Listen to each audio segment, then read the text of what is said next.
Dear student, आज के lecture में हम क्लास 8 का chapter number 12 factorisation new NCERT से जो एक्सरसाइज 12.2 है उसका क्वेश्चन नंबर 3 है, इसको सॉल्व करेंगे। ठीक है, जो क्लास 8 का चैप्टर 12 है फैक्टराइजेशन, उसकी एक्सरसाइज 12.2 का जो क्वेश्चन नंबर 3 है इसका सोल्यूशन करेंगे। ठीक है, तो क्वेश्चन को ध्यान से देखिए। पहले देखिए क्वेश्चन क्या कहता है, फैक्टराइज द एक्सप्रेशंस। ठीक है, जो एक्सप्रेशन आपको गिवन है इनको फैक्टराइज करना है। ठीक है, तो 9 एक्सप्रेशन इसमें गिवन है, इनको फैक्टराइज आपको करना है। ठीक है, तो देखिए इसका सॉल्यूशन स्टार्ट करते हैं। अब डियर स्टूडेंट यहाँ से ध्यान से देखिए, क्वेश्चन नंबर 3 का जो फर्स्ट पार्ट है उसका सॉल्यूशन करेंगे। तो क्वेश्चन नंबर 3 का फर्स्ट पार्ट, ठीक है, फर्स्ट का सॉल्यूशन देखिए आप। क्वेश्चन क्या लिखा हुआ है, a x square plus b x. ठीक है, ये एक्सप्रेशन है, इसको फैक्टराइज करना है। क्या करना है, फैक्टराइज करना है। तो डियर स्टूडेंट, इन दोनों टर्म में कॉमन देखो पहले क्या आ रहा है। देखिए यहाँ पर एक्स स्क्वायर है, यहाँ पर एक्स है, तो यहाँ से आप एक्स कॉमन निकाल सकते हैं। तो दोनों से एक्स कॉमन आएगा, तो यहाँ से एक्स बाहर कॉमन आ गया, तो यहाँ पर क्या बचेगा, ए एक्स, और यहाँ कितना बचेगा, बी बचेगा। ठीक है, अब देखिए अगर इस x के ब्रैकेट में इंटू करने से वापस ये टर्म आपको मिलती है तो मतलब आपने बिल्कुल सही कॉमन लिया है। ठीक है, चेक करने का तरीका बता रहा हूँ कि जो आपने कॉमन लिया है अगर उसका इंटू करके वापस ऊपर वाली टर्म मिल जाती है तो मतलब आपने बिल्कुल सही किया है। ठीक है, तो ये इसका आंसर हो गया है, ये इसका फैक्टर हो गया है। ठीक है, चलो अब डियर स्टूडेंट सेकंड पार्ट का सॉल्यूशन देखिए आप। यहाँ पर देखिए इसको फैक्टराइज करना है। ठीक है, तो देखिए पहले इन दोनों में कॉमन देख लिया आप। पहले देखिए 7 3 जो 21 होगा, तो यहाँ पे 7 है, यहाँ पे 7 कॉमन होगा, और पी क्यू स्क्वायर है तो ये कॉमन नहीं है। ठीक है, तो दोनों टर्म में आपको 7 कॉमन दिख रहा है, तो यहाँ से 7 कॉमन निकालोगे तो यहाँ पे पी स्क्वायर बचेगा। अब जो 7 आपने कॉमन निकाला है इसका डिवाइड कर लो आगे, तो 7 3 जो 21 होगा, तो यहाँ पे 3 क्यू स्क्वायर बच जाएगा। ठीक है, अब देखिए अगर इस 7 के अंदर मल्टीप्लाई करते हैं तो ये टर्म आपको वापस मिल जाएगी, 7 पी स्क्वायर, 7 3 जो 21 क्यू स्क्वायर। ठीक है, अगर इंटू करने से वापस ये मिल जाए तो आपने बिल्कुल सही कॉमन लिया है और इस एक्सप्रेशन का ये फैक्टर बन चुका है। ठीक है, तो ये आपका आंसर हो गया है, यहाँ पे आप आंसर लिख लें। अब डियर स्टूडेंट थर्ड पार्ट का सोल्यूशन देखिए। यहाँ पर आप देखिए इसको फैक्टराइज करना है। ठीक है, तो देखिए यहाँ पे 3 टर्म्स है। अब देखिए तीनों टर्म्स में कॉमन देखो पहले क्या आ रहा है। ठीक है, देखिए यहाँ पे 2x है, यहाँ पे भी 2x है, यहाँ पर भी 2x होगा। ठीक है, यहाँ पे 2x क्यूब है तो 2x तो ओबियसली होगा ही पहले से। ठीक है, तो देखिए क्या करोगे, इन तीनों टर्म्स में से आपको 2x कॉमन निकालना है। तो तीनों से जब आप 2x कॉमन निकालोगे तो यहाँ पर एक्स स्क्वायर बचेगा, यहाँ पे वाई स्क्वायर बचेगा, और यहाँ पे जेड स्क्वायर बचेगा। ठीक है, तो डियर स्टूडेंट मैंने क्या किया, इन तीनों टर्म्स में से 2x कॉमन निकाल लिया है, तो यहाँ पे एक्स स्क्वायर बचेगा, यहाँ पे वाई स्क्वायर, यहाँ पे जेड स्क्वायर। अब ये होल फैक्टराइज नहीं होगा तो यही आपका आंसर है। ठीक है, यही आपका आंसर है, इसको ऐसे आपको नोट करना है। अब डियर स्टूडेंट फोर्थ पार्ट का सॉल्यूशन देखिए आप, इसको फैक्टराइज करना है। ठीक है, तो देखिए यहाँ पर इन सभी में कुछ कॉमन नहीं है। देखिए यहाँ पे एम स्क्वायर, यहाँ एम स्क्वायर, लेकिन इसमें एम स्क्वायर नहीं है।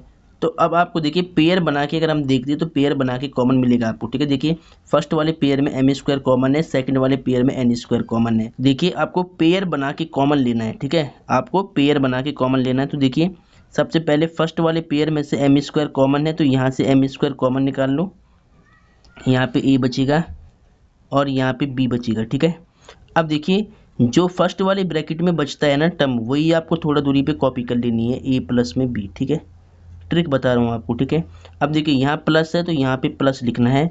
अब इन दोनों में आपको कॉमन देखना है। देखिए दोनों में कॉमन क्या, एन स्क्वायर है, तो एन स्क्वायर कॉमन निकाल लो। ठीक है, अब देखिए अगर इस एन स्क्वायर के ब्रैकेट में इंटू करेंगे तो आपको क्या मिलेगा, ए एन स्क्वायर वो ये रहा और बी एन स्क्वायर वो ये रहा। ठीक है, दोनों टर्म मिल लिए, बस आगे पीछे लिखा गया है, बाकी सही है। ठीक है, अब देखिए ए प्लस बी दोनों में कॉमन फैक्टर है, इसे कॉमन निकाल लो। ए प्लस बी फैक्टर को कॉमन निकाल लिया, यहाँ पर देखिए एम स्क्वायर बचेगा, यहाँ पे एन स्क्वायर बचेगा, तो यहाँ पर आपको एम स्क्वायर लिखना है, प्लस में एन स्क्वायर लिखना है। ठीक है, तो ये इसके फैक्टर हो गया है, ये आपका आंसर आ गया है। ठीक है, ऐसे इसको सॉल्व करेंगे। अब डियर स्टूडेंट फिफ्थ पार्ट का सॉल्यूशन देखिए आप, इसको फैक्टराइज करना है। ठीक है, तो देखिए यहाँ पे आप सॉल्यूशन लिख ले पहले, देखिए पहले ध्यान से देखिए इन दोनों में कॉमन क्या है, एल कॉमन है, यहाँ से आप एल कॉमन निकाल लो, तो यहाँ पे क्या बचेगा, एम, और यहाँ पे क्या बचेगा 1। ठीक है, देखिए जब यहाँ से l कॉमन आया तो यहाँ पे कुछ नहीं बचा है, अगर यहाँ कुछ नहीं बचा तो 1 मानोगे आप, ठीक है। अब जो इस ब्रैकेट में बचा है ना उसको कॉपी कर लो m प्लस में 1, ठीक है। अब देखिए यहाँ पर कुछ कॉमन नहीं है, अगर कुछ भी कॉमन ना हो तो आपको 1 मानना है कॉमन, ठीक है। जहाँ पे कुछ भी कॉमन नहीं होता वहाँ पे 1 कॉमन होता है। यहाँ पे प्लस है तो यहाँ पे आपको प्लस लिखना है, ठीक है। अब देखिए बिल्कुल ध्यान से, m+1 सेम फैक्टर है, इसे कॉमन निकाल लो।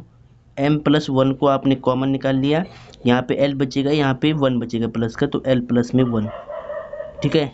तो इस एक्सप्रेशन का ये फैक्टर हो गया, ये आपका आंसर आ गया। अब डियर स्टूडेंट 6 पार्ट का सॉल्यूशन देखिए आप, देखिए यहाँ पे आप सॉल्यूशन लिख ले पहले। देखिए इन दोनों टर्म्स में देखिए y+z कॉमन है, ये पूरी एक टर्म है, ये पूरी एक टर्म है, ठीक है। तो y+z दोनों में कॉमन है, तो y+z को कॉमन निकाल लो, ठीक है।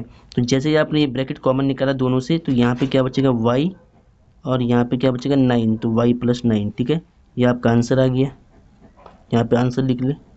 अब डियर स्टूडेंट 7 पार्ट का सॉल्यूशन देखिए, ये इंपॉर्टेंट क्वेश्चन है, इसको बिल्कुल सही से सॉल्व करना है, ठीक है। देखिए इसके फैक्टर आपको फाइंड करने हैं, तो देखिए पहले ध्यान से देखिए, इसको पहले आप थोड़ा सही से लिख लो। तो पहले मैं क्या कर रहा हूँ 5y² लिख रहा हूँ, फिर -20y, ठीक है, प्लस का 2yz लिख लो आप पहले, ठीक है, माइनस का 8z। ऐसे मैंने क्यों लिखा है देखिए, अभी इन दोनों में देखिए 5 कॉमन आएगा, y भी कॉमन आएगा, और इन दोनों में 2z कॉमन आएगा, ठीक है। इन दोनों में 2z कॉमन आएगा, यहाँ पे 5y कॉमन आएगा, तो आपको ये दोनों ब्रैकेट फिर सेम मिल जाएंगे, ठीक है। देखिए कैसे, यहाँ से आप 5y कॉमन निकाल लो, तो जैसे 5y कॉमन आएगा तो यहाँ पे क्या बचेगा देखिए, यहाँ पे 1y बचेगा, और 5 4 जो 20, यहाँ 4 बचेगा, ठीक है।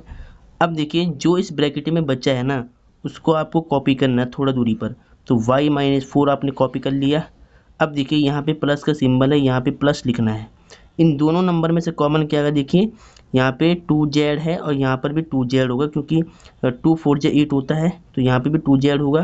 तो यहाँ से आप 2 कॉमन निकाल लो और z कॉमन निकालो, ठीक है। देखिए जैसे आप 2z का मल्टीप्लाई करते हो ब्रैकेट में, तो 2yz आपको मिल जाएगा, प्लस माइनस माइनस 2 4 जो 8z, ठीक है। तो यानी इसका इंटू करके वापस ये टर्म आपको मिल रही है, तो मतलब ये बिल्कुल सही आपने लिखा है, ठीक है। अब देखिए y-4 दोनों में कॉमन ब्रैकेट है, इसे कॉमन निकाल लो। y-4 को आपने कॉमन निकाल लिया। अब देखिए यहाँ पर क्या बचेगा 5y, और यहाँ पे क्या बचेगा प्लस का 2z, ठीक है। तो ये इसके फैक्टर हो गए हैं, और ये आपका आंसर भी आ गया है। तो डियर स्टूडेंट ऐसे आपको इसको सॉल्व करना था, ठीक है। तो इसको ध्यान से नोट कर ले पहले। अब डियर स्टूडेंट इसको देखिए 8 पार्ट का सॉल्यूशन करेंगे यहाँ पर ध्यान से, ठीक है। ये भी इंपॉर्टेंट क्वेश्चन है, तो यहाँ पे सबसे पहले आप सॉल्यूशन लिख लो। देखिए पेयर बना के आपको कॉमन लेना है, पेयरिंग करनी है, ठीक है। देखिए फर्स्ट वाले पेयर में कॉमन क्या आएगा, देखिए यहाँ से कॉमन निकाल लो आप 2e, ठीक है। यहाँ पे a है, यहाँ पर भी a है, तो 2 2 जब 4 होगा, 2 5 जब 10 होगा, तो यानी यहाँ से 2a आप कॉमन निकाल लो। तो यहाँ से 2a कॉमन निकालेंगे तो 2 5 जब 10, यहाँ पे 5b बच जाएगा, ठीक है। यहाँ से एक कॉमन आ गया तो 5b बचेगा, और यहाँ पे 2 2 जब 4, 2 बचेगा यहाँ पे, ठीक है। a कॉमन आ गया। अब देखिए जो यहाँ बचा है ब्रैकेट में उसको आपको कॉपी करना है थोड़ा दूरी पर, तो इसको मैं कॉपी करता हूँ पहले 5b प्लस में 2, ठीक है। अब देखिए बिल्कुल ध्यान से, यहाँ पर देखिए कॉमन देखना है आपको, तो यहाँ पे प्लस का सिंबल है, प्लस लगाना है, ठीक है। यहाँ पे प्लस लगा लिया। इन दोनों टर्म में कॉमन देख लो क्या आ रहा है, इनमें कुछ भी कॉमन नहीं है तो 1 कॉमन होगा, ठीक है। जहाँ पे कुछ भी कॉमन ना हो वहाँ पर 1 कॉमन होता है। अब देखिए 5b प्लस 2 है, 5b प्लस 2 है, तो इस ब्रैकेट को कॉमन निकाल लो। तो 5b प्लस 2 ब्रैकेट मैंने कॉमन निकाल लिया है। अब देखिए यहाँ पर 2a बचा, यहाँ पे प्लस 1 बचा, तो 2a प्लस में 1, ठीक है। तो इस एक्सप्रेशन का ये फैक्टर हो गया, ये आपका आंसर आ गया, ठीक है। चलो अब डियर स्टूडेंट इस क्वेश्चन का फैक्टर करना है, ठीक है। तो देखिए ध्यान से पहले, देखिए पहले अगर आप सीधा कॉमन निकालोगे तो सीधा आपको दिक्कत हो सकती है, तो पहले इसको स्टैंडर्ड फॉर्म में लिख लो, ठीक है। अब देखिए स्टैंडर्ड फॉर्म में कैसे लिखना है, देखिए यहाँ पे x की पावर 1 y की पावर 1 है, तो यहाँ पे 2 डिग्री आ रही है, पहले ये लिखेंगे, फिर x वाली टर्म लिखेंगे, फिर y वाली लिखेंगे, फिर 6 लिखेंगे, ठीक है। तो यहाँ पे देखिए पहले आप लिख लो 6xy, इसको रीअरेंज कर लो पहले, ठीक है। फिर देखिए माइनस में 9x लिख रहा हूँ मैं, फिर यहाँ से -4y लिखूँगा, और फिर प्लस का 6 लिखूँगा, ठीक है। अब देखिए ध्यान से, अब आपको पेयर बना के कॉमन लेना है। तो देखिए फर्स्ट वाले पेयर में कॉमन क्या आएगा, 3x आएगा, देखिए यहाँ 3 2 जा 6 होगा और यहाँ पे 3 3 जा 9 होगा, तो यानी 3x कॉमन आ रहा है। तो यहाँ से 3x कॉमन निकालो दोनों से, तो यहाँ पे 3 2 जा 6 2y बचेगा, ठीक है, और यहाँ पे 3 3 जा 9 यानी 3 बचेगा, ठीक है। अब देखिए जो यहाँ पे बचा है ब्रैकेट में उसको आपको कॉपी करना है थोड़ा दूरी पर, ठीक है। तो 2y माइनस 3 मैंने यहाँ पे कॉपी कर लिया है। अब देखिए यहाँ पर माइनस का सिंबल है, यहाँ पे आपको माइनस लिखना है। अब देखिए इन दोनों में कॉमन क्या है, 2 कॉमन आएगा, देखिए 2 2 जा 4 2 3 जा 6 होगा, है ना, 2 2 जा 4 और 2 3 जा 6 होगा, तो यहाँ से 2 कॉमन आएगा, ठीक है। अब देखिए अगर इस 2 का मैं इंटू करता हूँ ब्रैकेट में तो आपको ये मिल जाएगा, देखिए 2 2 जा 4y और माइनस माइनस प्लस 2 3 जा 6, ठीक है। अगर इंटू करके ये टर्म वापस मिल रही है तो मतलब आपने बिल्कुल सही कॉमन लिया है, ठीक है। चलो अब देखिए 2y माइनस 3 यहाँ पर भी है, 2y माइनस 3 यहाँ पर भी है, तो इस ब्रैकेट को कॉमन निकाल लो बाहर, ठीक है। तो 2y माइनस 3 ब्रैकेट को कॉमन निकाल लिया है, इसको वन टाइम लिखेंगे। अब यहाँ पर देखिए 3x बचेगा, यहाँ माइनस 2 बचेगा, तो 3x माइनस 2 लिखेंगे, ठीक है। तो ये आपका आंसर आ गया है, ऐसे आपको इसको सॉल्व करना था। अब डियर स्टूडेंट क्वेश्चन नंबर 4 का सॉल्यूशन देखिए। क्वेश्चन नंबर 4 काफ़ी इंपॉर्टेंट क्वेश्चन है, इसीलिए इसको आपको बिल्कुल सही से सॉल्व करना है, ठीक है। तो देखिए पहले यहाँ से इसका सॉल्यूशन स्टार्ट कर लेते हैं, ठीक है। तो देखिए फर्स्ट वाले पार्ट में क्या है कि फैक्टराइज करना है। फर्स्ट वाला पार्ट देखिए पहले इसका, a की पावर 4 माइनस बी की पावर 4 है, इस एक्सप्रेशन को फैक्टराइज करना है, ठीक है। इसके फैक्टर आपको फाइंड करने हैं। तो देखिए पहले a की पावर 4 को आप क्या लिख सकते हैं, ए स्क्वायर का होल स्क्वायर, ठीक है। पावर का इंटू पावर से होगा तो 2 2 जा 4 मिल जाएगा। b की पावर 4 को आप लिख लो बी स्क्वायर का होल स्क्वायर, ठीक है। अब देखिए इस टर्म को a मान लो, इसको b मान लो, तो a square minus b square का formula a plus b a minus b होता है, ठीक है। यहाँ पे लिख लो पहले फॉर्मूला आप साइड में। आपको पता है कि a square minus b square का formula a plus b into a minus b, ठीक है, ये फॉर्मूला होता है। अब देखिए a की वैल्यू यहाँ पर ए स्क्वायर है, b की वैल्यू यहाँ पर बी स्क्वायर है, ठीक है।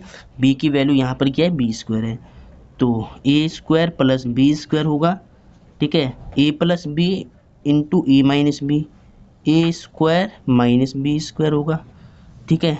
अब देखिए a square plus b square, इसको आपको बिल्कुल सेम रखना है। अब देखिए a square minus b square की फॉर्म वापस बन गई है, तो वापस आपको ये फॉर्मूला यूज करना है, ए plus b a minus B, इसको लिख लो आप ए plus b into a minus b, ठीक है। तो ये इसके फैक्टर हो गया है, ये आपका आंसर आ गया है। ऐसे इसको बिल्कुल सीक्वेंस में सॉल्व करेंगे, ठीक है। तो पहले इसको नोट कर ले। अब डियर स्टूडेंट सेकंड पार्ट का सॉल्यूशन देखिए, ये क्वेश्चन काफ़ी इंपॉर्टेंट है, वेरी वेरी इंपॉर्टेंट है माय डियर स्टूडेंट, ये क्वेश्चन वेरी वेरी इंपॉर्टेंट है, इसलिए आप इस पर लिख लेना इंपॉर्टेंट, ठीक है।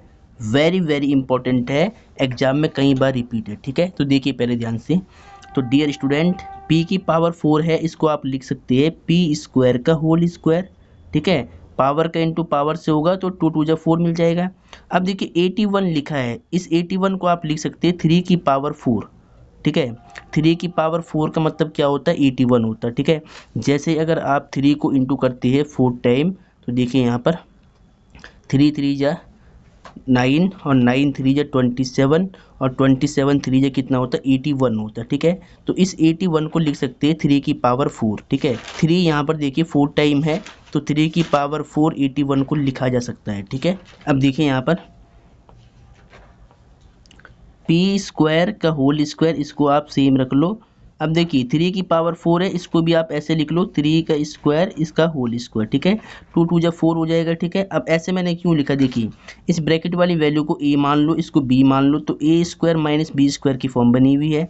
तो अब आपको फॉर्मूला पता है, देखिए मैं यहाँ पर लिख लेता हूँ एक बार, अभी मैंने लिखा था ऊपर, देखिए a square minus b square का फॉर्मूला आपको पता है, a plus b into a minus b, ठीक है, ये वाला फॉर्मूला होता है, ठीक है।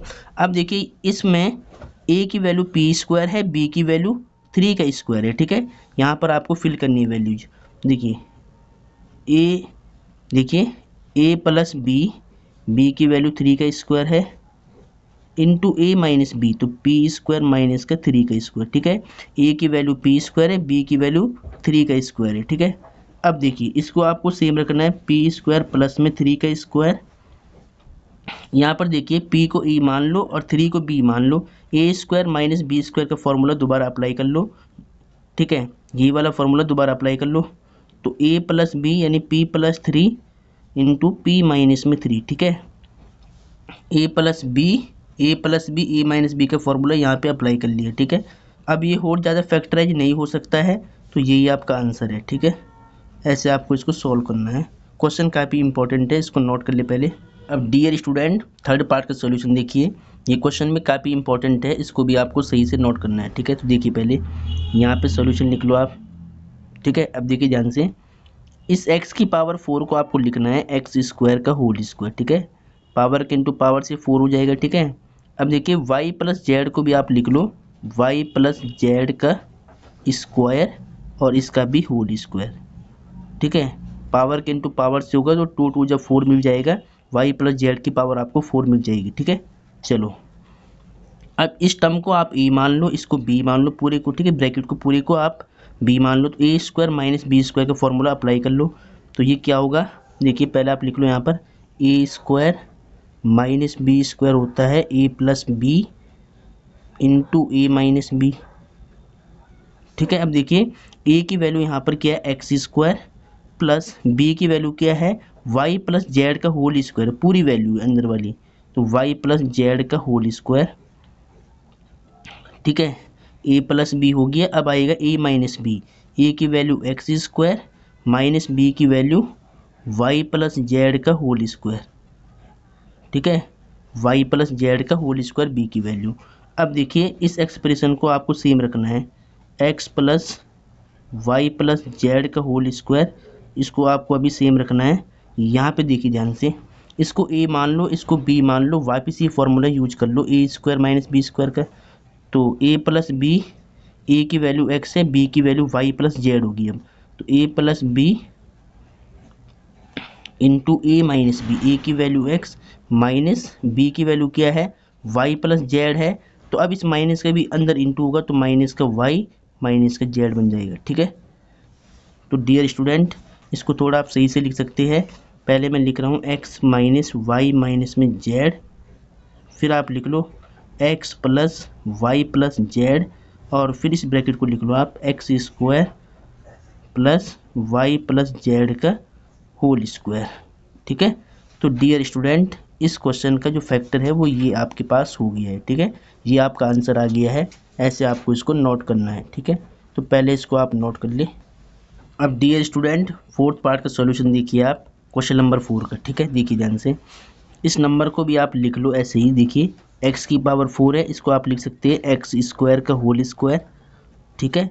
और इस पूरे ब्रैकेट की पावर भी 4 है, इसको भी आप लिख लो x माइनस जेड का स्क्वायर और इसका भी होल स्क्वायर, ठीक है। पावर की इंटू पावर से होगी तो 2 2 जब 4 मिल जाएगा, ठीक है। अब देखिए एक्स स्क्वायर को आप ए मान लो ब्रैकेट वाली को, ठीक है, और इसको बी मान लो पूरी को, तो a square minus b square का फॉर्मूला यूज कर लो, ठीक है।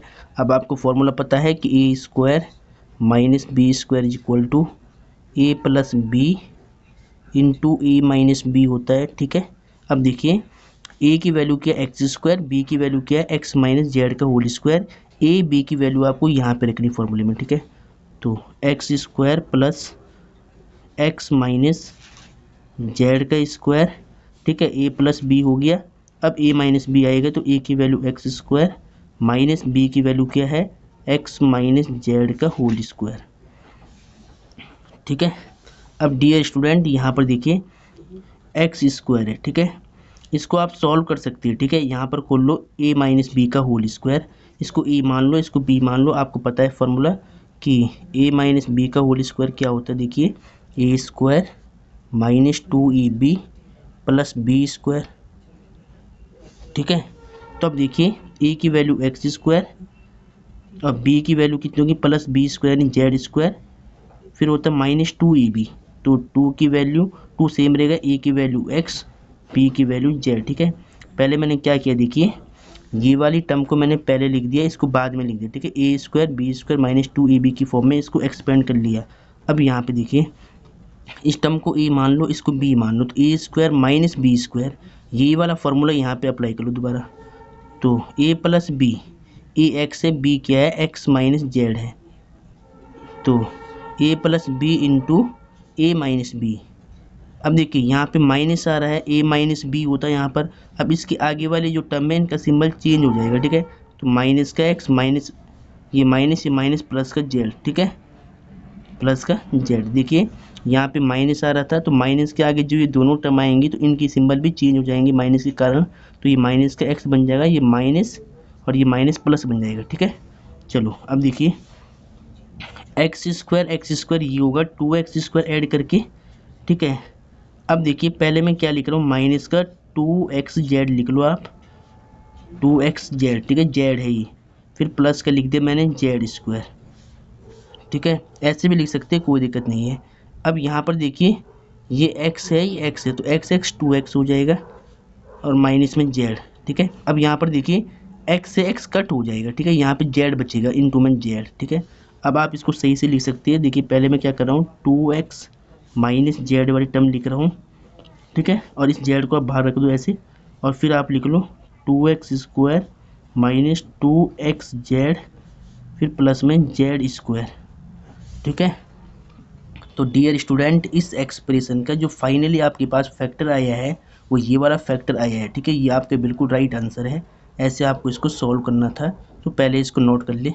डियर स्टूडेंट, 5th पार्ट का सॉल्यूशन देखिए ध्यान से, ये भी इम्पोर्टेंट क्वेश्चन है, ये भी इम्पोर्टेंट है, इस पर भी आप इम्पोर्टेंट लिख ले, ठीक है। इसको फैक्टराइज करना है, ठीक है। तो देखिए पहले देखिए a की पावर 4 को आप लिख लो a² का होल स्क्वायर, और b की पावर 4 को आप लिख लो b² का होल स्क्वायर, ठीक है। अब देखिए a² b² और ये -2ab वाली टर्म होगी, ठीक है। तो देखिए यहाँ पर आपको पता है फॉर्मूला, देखिए आपको पता है कि a माइनस बी का होल स्क्वायर, ठीक है, a माइनस बी का होल स्क्वायर क्या होता है, a² -2ab प्लस b², ये फॉर्मूला होता है, ठीक है। अब देखिए यहाँ पर आपने इसको लिख दिया a² का होल स्क्वायर, इसको लिख दिया b² का होल स्क्वायर। अब यहाँ पे माइनस है, यहाँ पे आपको माइनस लिखना है, ठीक है। अब देखिए यहाँ पे 2 होता है, तो यहाँ पर आप 2 भी लिख ले, पहले फॉर्मूले से 2 लेंगे, ठीक है। अब a की वैल्यू क्या होगी, a² यहाँ पे रख लो, और इस b की वैल्यू क्या होगी, b², इसको भी यहाँ पे रख लो। अब देखिए लास्ट में प्लस है, तो यहाँ पे आपको प्लस लगाना है, ठीक है। अब देखिए अब क्या करना है, देखिए जो फर्स्ट वाली ब्रैकेट में वैल्यू है a² उसको लिखना है, सिंबल बीच वाली टर्म का माइनस, फिर लास्ट वाला जो नंबर है b² उसको लिखना है। दोनों पे स्क्वायर चल रहा था तो स्क्वायर आपको बाहर करना है, तो ये होल स्क्वायर बन जाएगा, ठीक है। तो इस पूरे एक्सप्रेशन का जो फैक्टर बना है वो ये बना है, ठीक है। आप चाहो तो इसकी पावर को ब्रेक भी कर सकते हैं, a² माइनस b² इंटू में a² माइनस b², ठीक है। अब डियर स्टूडेंट देखिए a² माइनस b² यहाँ पे बनना है, और a² माइनस b² यहाँ पे बनना है।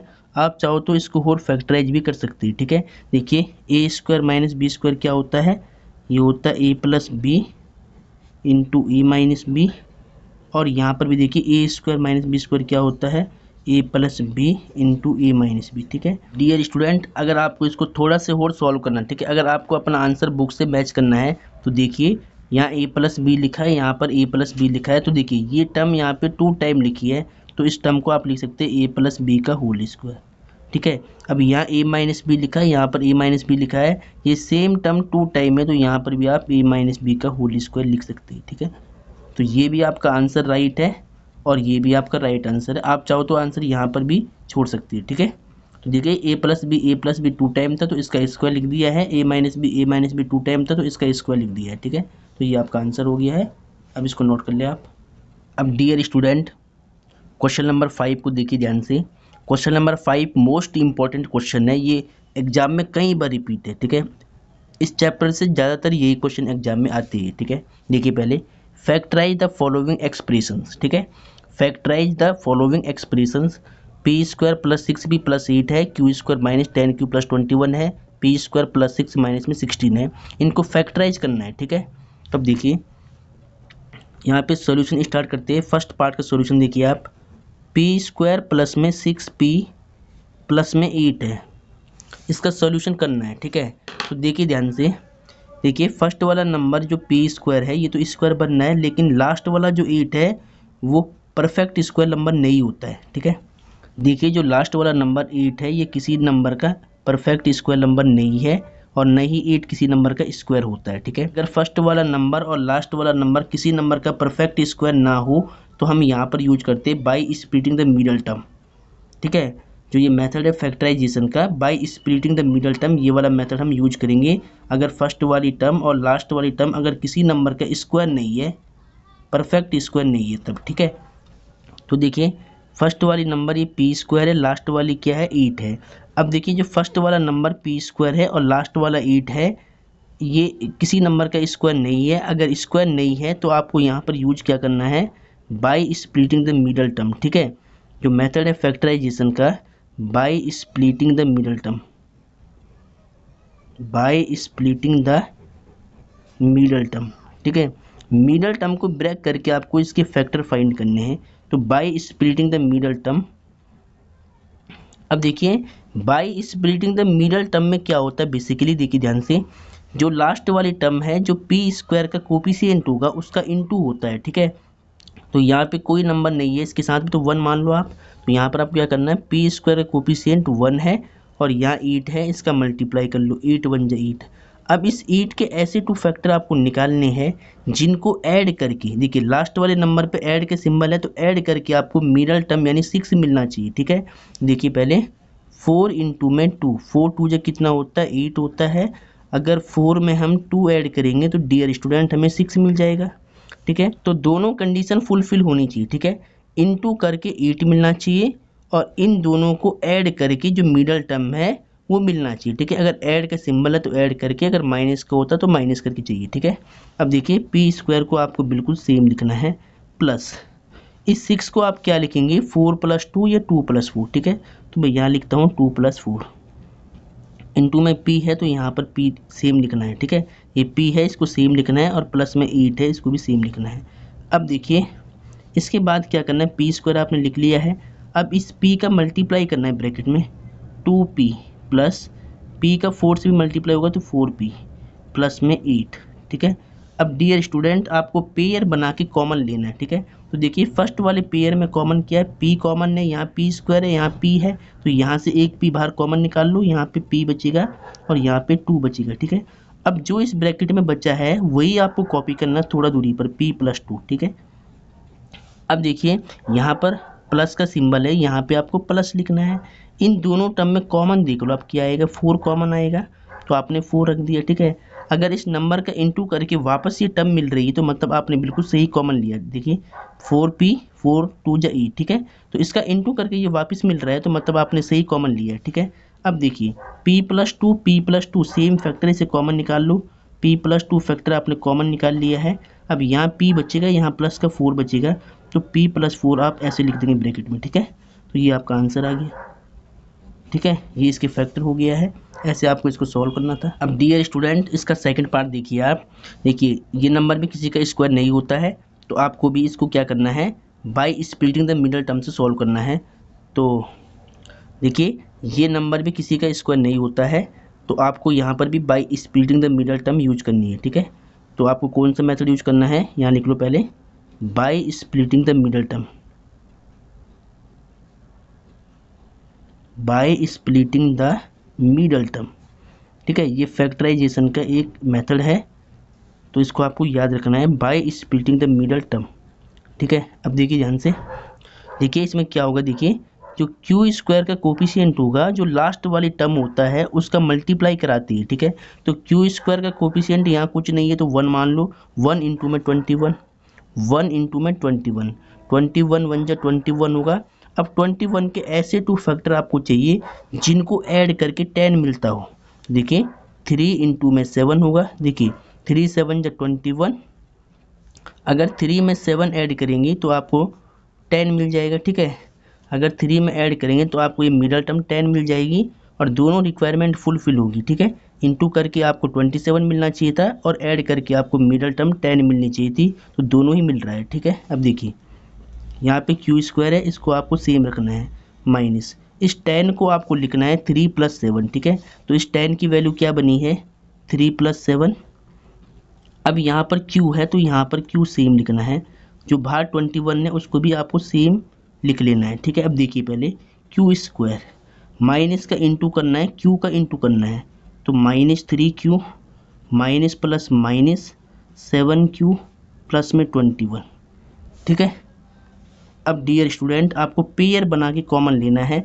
देखिए फर्स्ट वाले पेयर में q कॉमन आएगा, यहाँ से q कॉमन निकालो तो यहाँ पे 1q बचेगा और यहाँ पे 3 बचेगा, ठीक है।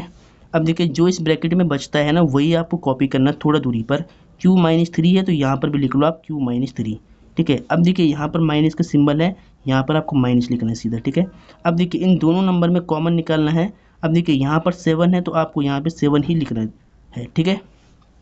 इन दोनों में 7 ही कॉमन होगा, तो देखिए अगर 7 का आप इंटू करती है तो 7q माइनस माइनस प्लस 7 3 या 21। अगर इंटू करके ये टर्म वापस मिल जाए तो मतलब आपने सही कॉमन लिया है, ठीक है। अब देखिए q-3 दोनों में सेम आ रहा है, इसे कॉमन निकालो आप q-3 फैक्टर, ठीक है। तो यहाँ कितना बचेगा q, यहाँ -7 बचेगा, तो q माइनस में 7 आप लिख लिया ऐसे, ठीक है। तो डियर स्टूडेंट इस एक्सप्रेशन का ये फैक्टर हो गया है, ठीक है। ये आपका आंसर आ गया है। ये क्वेश्चन काफ़ी इंपॉर्टेंट है, इसीलिए इसको आपको बिल्कुल सही से सीक्वेंस में सॉल्व करना है, ठीक है। तो इसको नोट कर ले पहले। अब डियर स्टूडेंट थर्ड पार्ट को ध्यान से देखिए, क्वेश्चन नंबर 5 का, ये भी इम्पोर्टेंट क्वेश्चन है, तो यहाँ पर आप सॉल्यूशन लिख लो, ठीक है। अब देखिए ध्यान से, पी स्क्वायर, ये पी का स्क्वायर है पी स्क्वायर, और 16 देखिए ये 4 का स्क्वायर होता है। तो अब देखिए अगर आप यहाँ पर इसको 4 का स्क्वायर लिखते हैं, इसको पी का स्क्वायर लिखते हैं, तो यहाँ पर आपको 2ab वाली टर्म मिलनी चाहिए, ठीक है। तो फॉर्मूला में 2ab होता है, तो यहाँ से आप 4 लेंगे, 4 2 8 होगा, तो यानी ये बीच वाली टर्म नहीं मिलेगी आपको, ठीक है। तो इसका मतलब ये सॉल्व होगा स्प्लिटिंग द मिडल टर्म से, इसका मतलब ये सॉल्व किससे होगा, स्प्लिटिंग द मिडल टर्म से सॉल्व होगा, ठीक है। तो देखिए आपको यहाँ पे क्या लिखना है, by splitting the middle term, by splitting the middle term, ठीक है। तो मेथड का नाम आपको लिख लेना है। अब देखिए यहाँ पर देखिए ध्यान से, पी स्क्वायर का कोफिशिएंट क्या है 1 है, और लास्ट में क्या 16 है, इसका मल्टीप्लाई करा लो, 16 1 जा 16। अब इस 16 के ऐसे 2 फैक्टर आपको चाहिए जिनको माइनस करके 6 मिलता हो। अब देखिए लास्ट वाली टर्म पे माइनस का सिंबल है, तो माइनस करके आपको 6 लाना है, ठीक है। अब देखिए 8 इंटू में 2, 8 2 जा कितना होता है 16 होता है। अगर 8 में से 2 माइनस करेंगे तो आपको 6 भी मिल जाएगा, ठीक है। इंटू करके आपको 16 चाहिए था और माइनस करके आपको 6 चाहिए था, तो दोनों कंडीशन फुलफिल हो रही है, ठीक है। इसका मतलब ये राइट फैक्टर है, ठीक है। अब देखिए यहाँ पी स्क्वायर है, इसको आपको सेम लिख लेना है, ये प्लस है इसको भी सेम लिख लो। इस 6 की वैल्यू देखिए, 6 की वैल्यू क्या हुई, 8 माइनस 2 हुई है, तो इस 6 की वैल्यू आप यहाँ से रख दो, 8 माइनस में 2। अब देखिए यहाँ p लिखा है तो यहाँ आपको p लिखना है, माइनस में 16 है तो माइनस के 16 सेम लिखना है, ठीक है। अब देखिए पी स्क्वायर प्लस, अब p का इंटू कर लो ब्रैकेट में, 8p माइनस का 2p माइनस में 16, ठीक है। अब देखिए पेयर बना के आपको कॉमन लेना है, ठीक है। तो देखिए फर्स्ट वाले पेयर में क्या आएगा कॉमन, p कॉमन आएगा, यहाँ से p कॉमन निकालो तो यहाँ पर p बचेगा और यहाँ पे 8 बचेगा, ठीक है। अब जो इस ब्रैकेट में बचता है ना वही आपको कॉपी करना होता है थोड़ा दूरी पर, तो p प्लस 8 आपने कॉपी कर लिया, ठीक है। अब देखिए यहाँ पर -2 लिखा है तो यहाँ पर आपको -2 लेना है, ठीक है। देखिए इन दोनों नंबर में -2 ही कॉमन होगा। अब जैसे इसका इंटू करेंगे तो आपको ये मिल जाएगा, देखिए -2p माइनस प्लस माइनस 2 8 जा 16, ठीक है। चलो अब देखिए p प्लस 8 सेम फैक्टर, इसे कॉमन निकाल लो, p प्लस 8 आपने कॉमन निकाल लिया। अब यहाँ p बचेगा, यहाँ -2 बचेगा, तो p -2, ठीक है। तो डियर स्टूडेंट इस एक्सप्रेशन का ये फैक्टर हो गया है, ये आपका आंसर आ गया, ठीक है। ये क्वेश्चन काफ़ी इंपॉर्टेंट है इस एक्सरसाइज में, जो 12.2 एक्सरसाइज है, इसमें क्वेश्चन नंबर 5 है, मोस्ट इंपॉर्टेंट है, ये एग्जाम में आता ही आता है, ठीक है। इसलिए इसको आपको बिल्कुल सही से नोट करना है, तो इसको पहले आप नोट कर ले। डियर स्टूडेंट आज के लेक्चर को बेसिकली यहीं पर समाप्त करते हैं। अगर वीडियो आपको अच्छी लगती है तो वीडियो को लाइक और चैनल को सब्सक्राइब जरूर कीजिएगा। नेक्स्ट लेक्चर में हम जो एक्सरसाइज 12.3 है उसके एग्जाम्पल आपको समझाएंगे और देन एक्सरसाइज 12.3 को स्टार्ट करेंगे, ठीक है।